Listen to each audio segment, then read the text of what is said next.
Hi everyone, it's me, Ella, and welcome back to my channel. I know it's been a while since you last saw me on here, but I am back at it today with another video.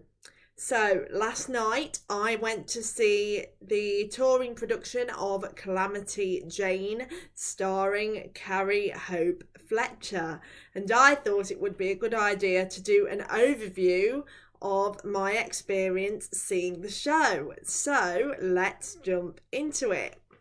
Until last night, Calamity Jane was a show that I had not seen before. I did, however, manage to catch Carrie and the rest of the cast performing on National Lottery Big Night of Musicals at the weekend, and I really enjoyed their performance, so was very much looking forward to seeing what Calamity Jane had to offer as a full-scale production. So with Carrie Hope Fletcher then, I know of her previous credits as Cinderella in Andrew Lloyd Webber's Cinderella that was on at the Gillian Lynn Theatre in London. I know of her work in Les Mis, and then of course not forgetting the original Veronica Sawyer in Heathers, hence obviously the Heathers jumper, which I in fact wore to the show last night. Even though I didn't manage to see Carrie in any of those three productions, I did, however, manage to see her when she came to Nottingham as part of her open book tour a couple of years ago. So until last night, it had been a while since I last saw her. My first impressions of Calamity Jane was that it was going to be Choir of Man meets Wild West sort of thing. And the only reason I say that is in Choir of Man, you have this gentleman who plays an instrument, and there's also a gentleman who plays an instrument in Calamity Jane, and he walks out onto stage and opens the show for the first couple of minutes. So when he walked out on stage, I was kind of thinking, oh, this is probably going to be similar to Choir of Man. But I was very quickly able to discover that Calamity Jane was in fact its own thing. I have actually had that happen to me before, where I've read a bit about a show or gone into a show and saw the first 10-15 minutes thinking, oh, this is probably going to be similar to XYZ show, but then being completely surprised and discovered that it's actually its own thing.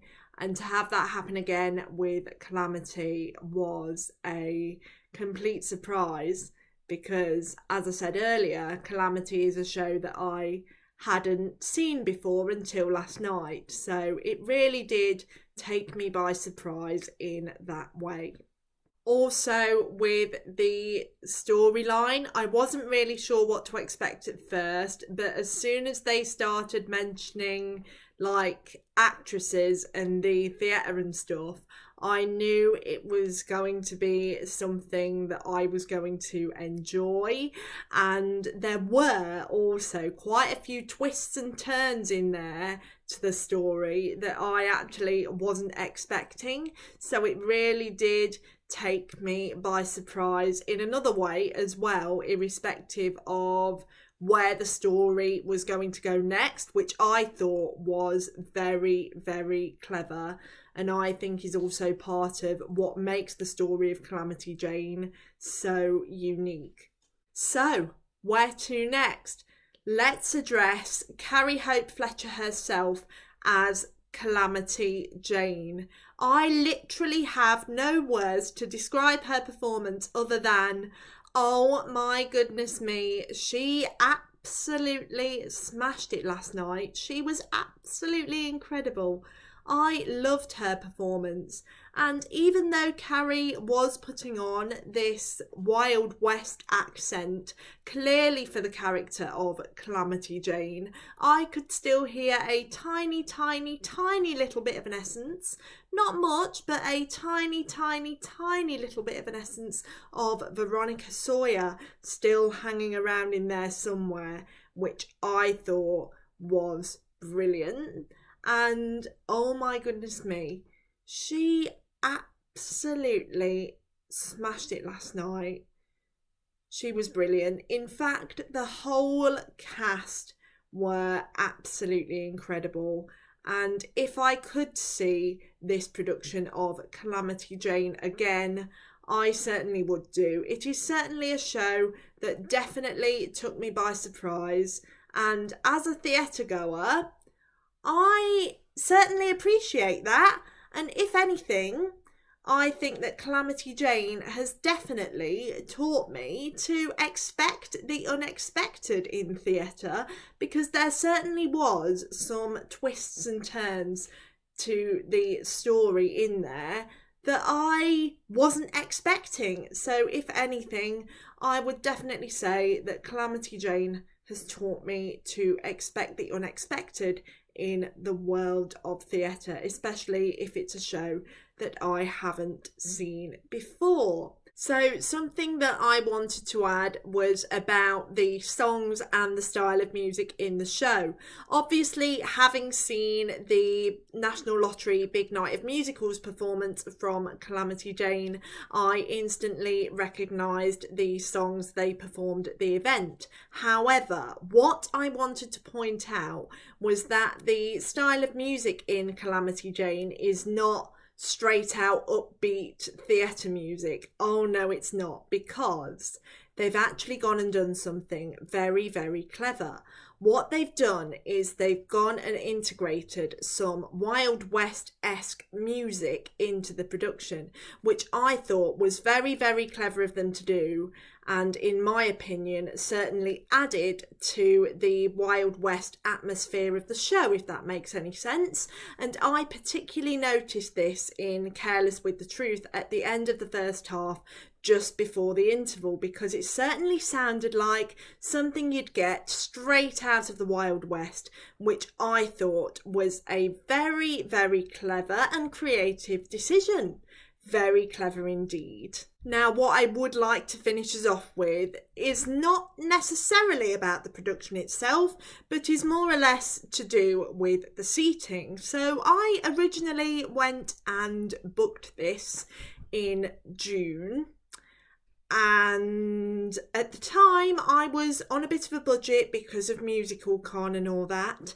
So I rang Nottingham and I spoke to them and I said, what's the cheapest seat you can give me? And they gave me row T in the stalls, which is at the back, which is where I've sat actually on a couple of occasions. And I got there last night, and it wasn't until the show had started when I realised that I had made a bit of a boo-boo with the seating selection, because there is a balcony on the stage where some of the ensemble members are at certain bits, and because I was at the back of the stalls, I couldn't see that. And with where the seats are, with row T at the back, not only is it obviously at the back of the stalls, but you've also got the next level overhang obstructing the view. So the next level up from the stalls at Nottingham is the dress circle, and you have a dress circle overhang obstructing the top of your view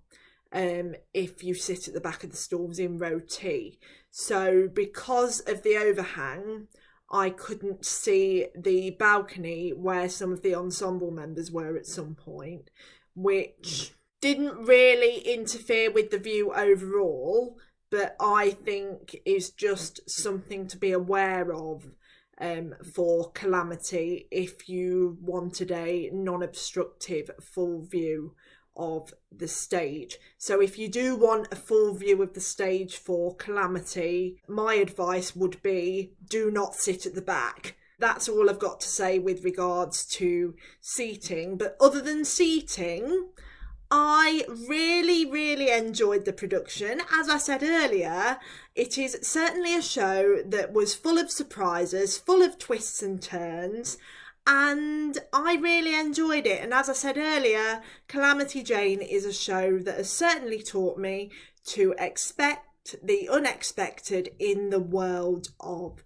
theatre. So I hope you've enjoyed this video, and I shall see you very soon.